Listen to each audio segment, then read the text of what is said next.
David Menzies for Rebel News here at Sunnybrook Hospital in North Toronto. And folks, I'm here to report on an update to Jeremy McDonald's case. He's the Lindsay man who had his apartment invaded by a serial crook. He was assaulted. He fought back, and for having the temerity to fight back and defend himself, well, Mr. McDonald faces 2 charges: assault and aggravated assault. And by the way, before I get into the crux of the matter, folks, can you do me a favor? Can you go to savejeremy.com? That's savejeremy.com. You see, not only was he a victim of a home invasion, but now he's being victimized by the system. He needs a lawyer, and he's got a lawyer, but more to the point, he needs help funding his legal defense. Jeremy doesn't have a lot of money. This case could cost in the high 5 figures or even the 6 figures. That's money Jeremy doesn't have, and we want to bring justice to Jeremy. So please, if you can, make a donation at savejeremy.com. Now, the reason why I am at this hospital is that this is where the home invader was taken from Lindsay to Toronto via air ambulance with life-threatening injuries. And just to recap the story, the name of that person we discovered, no thanks to the Kawartha Lakes Police Service, who were not providing any details of relevance to this case. His name is Mike Breen. Mike Breen is a career criminal. He is an alleged drug addict. And at the time of the crime, if you can imagine, he was already wanted by police on a probation violation. Gee, I know, where have we heard this one before? We understand the home invader, he was a drug addict. He had a long criminal record.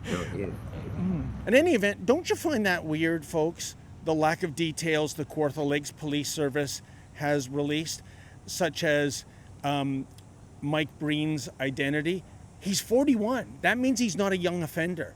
And the fact that they forgot to mention that the weapon he was carrying was a lethal weapon, namely a crossbow.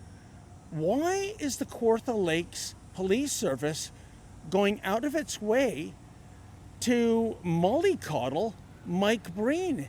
It's insane, but what's even more insane is that Jeremy McDonald, who had his apartment broken into at 3:20 in the morning by an intruder carrying a lethal weapon, well, he had the audacity to fight back, didn't he?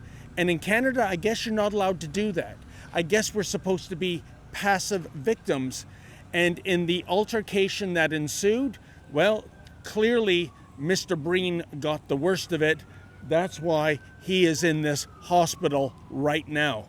Well, if you don't want to get shot or beaten up, don't break into people's houses. It's pretty straightforward. Criminal that's wanted by the police breaks into this guy's house. This guy gives him a beating, and this guy gets charged. And the other guy gets charged. But something is broken. I know if someone breaks into my house or someone else's, you're going to fight for your life. This guy has a weapon. You're going to use any force you possibly can to protect your family. I'm telling you, I know everyone would. Now, folks, I'm very keen on finding out the medical status of Mr. Breen. It's not so much that I have a special place in my heart for him. It's this. Should he die, I wouldn't be surprised if the Kawartha Lakes Police Service upgrade the charges against Mr. McDonald to manslaughter. Yeah, so this is very important. Well, I did reach out to the Media Relations Department here at Sunnybrook. I wanted to know Mr. Breen's condition, and I asked them if they could pass my coordinates along to Breen so that if and when he's able to speak, I want to hear his side of the story.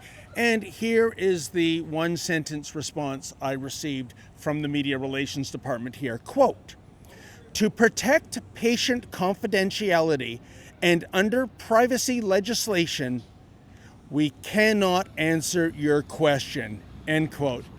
Yeah, folks, welcome to Canada. Isn't it something? A career criminal who was a home invader. Well, he's got privacy rights, you see. He's entitled to confidentiality. Unbelievable.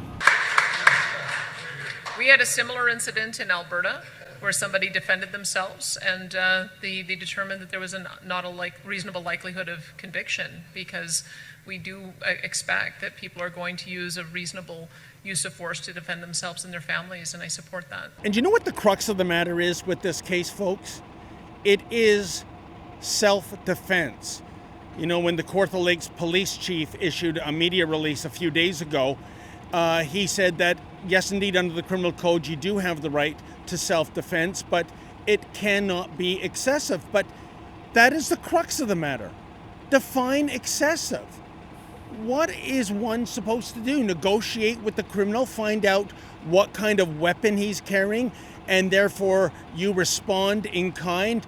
Maybe it's an open hand slap, a fist, hitting a wooden spoon over his head. I mean, can someone explain to me what the line is? That is the unanswered question. And make no mistake, if this happened in certain U.S. states, Florida and Texas spring to mind, if Mr. McDonald had a handgun in his night table and shot dead Breen, there'd be no problem. There would be no charges whatsoever. But in Canada, standing up for your life, your property, your family, no, you cannot do that. I guess the authorities, like I said earlier, want us to be passive victims, because, you know, later on we'll have a candlelight vigil.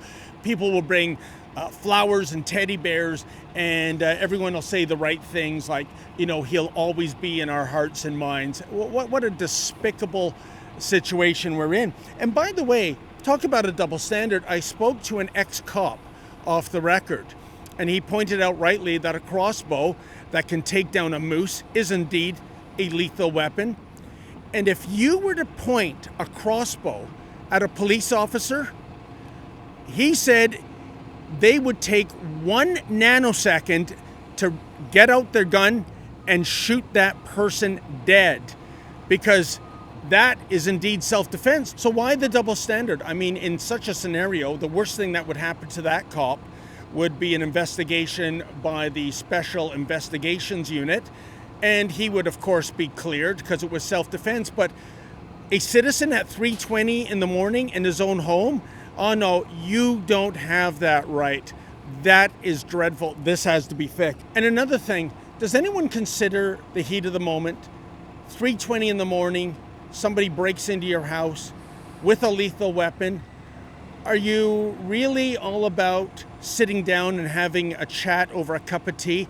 No, I'll tell you what my situation would be, and I think I speak for 99.9% of people watching this video. The other 0.1%, well, those would be liberals living in gated communities with security guards. I would spring into Papa Bear mode. I would have adrenaline coursing through my veins. I would do anything, and I mean anything, folks, to protect my life and the life of my wife and my children. And I think that goes for every mama and papa bear that is out there. So please don't give me this armchair quarterbacking of what Mr. McDonald should have and shouldn't have done, because in the heat of the moment, you don't have time to analyze that. It's not the Wild West. Just because someone breaks in doesn't mean that it's open season on that intruder.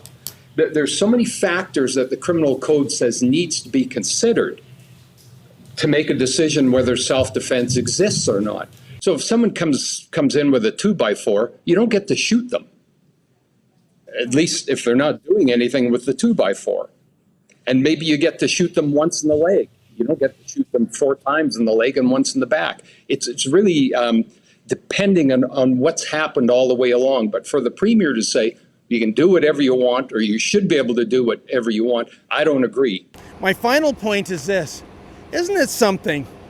Here we are, as I mentioned, Breen sustained life-threatening injuries, allegedly, when he was doing his home invasion in Lindsay. That meant he had to be airlifted from Lindsay here to Sunnybrook in Toronto. I am certain such a helicopter flight cost thousands and thousands of dollars. And now we have doctors and nurses presumably working around the clock to make sure that Mr. Breen does not go into the great hereafter. And here's the thing, that helicopter ride, his health care, it's all being paid by you, the ever-beleaguered taxpayer, whereas Mr. McDonald, well, he's on the hook for his legal fees, which could go into the six figures, unless, of course, as I said earlier, we're not going to allow that to happen. That's why I need you to go to savejeremy.com. And you know what, folks? Doesn't this speak volumes of the state of Canada after 10 years of odious Liberal rule? In fact, I think what we need to do is put up signs at all our border crossings and in our international airports. And here's what the sign would say. Welcome to Canada, where we reward the takers and penalize the makers. For Rebel News, I'm David the Menzoid Menzies. Well, folks, what a sordid story, made all the more ugly by the fact that the victim has been criminally charged. You know what? We're going to help Jeremy McDonald fight back. Please help us help him. Go to castlelawnow.com. That's castlelawnow.com.